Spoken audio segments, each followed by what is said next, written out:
Я, как гражданин Республики Таджикистан, выражаю свое негодование с тем, что некоторые высокопоставленные чиновники Кыргызстана заявляют о своих правах на таджикские земли.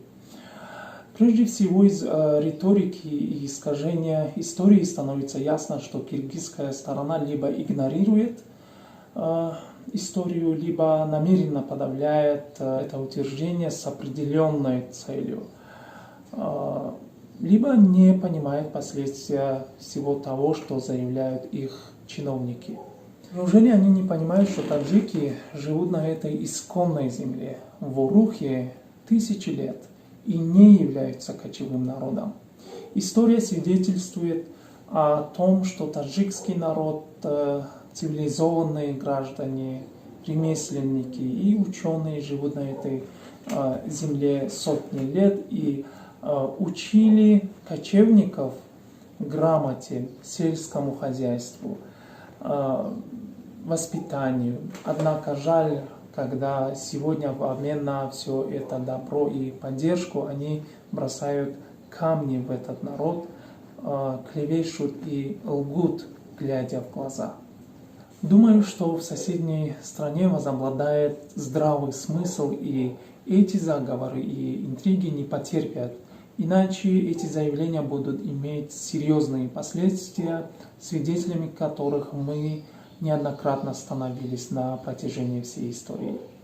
Как отметил наш лидер нации, уважаемый Эмомали Рахмон, город Исфара, граничащий с Киргизской республикой, играет важную роль в укреплении дружественных и добрососедских отношений между нашими народами.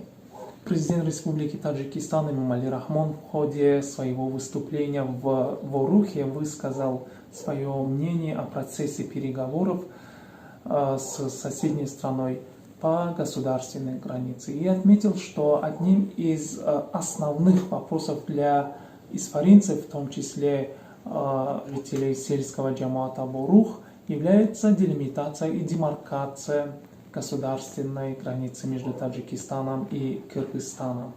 Наш президент особо подчеркнул, что за весь переговоров, то есть за 19 лет, вопроса о замене Оруха какой-либо другой территории не было и не может быть. Мы думаем, что отношения с соседями должны строиться на взаимном уважении, толерантности и уважении национальных интересов сторон.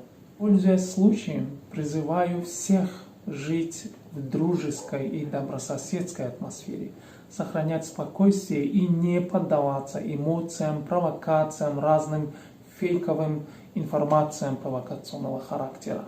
Лучший способ решения таких вопросов – это переговоры.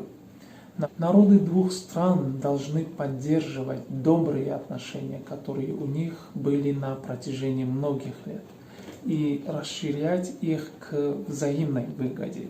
Лучшие средства решения пограничных вопросов, повторяю, это переговоры и терпимость с обеих сторон.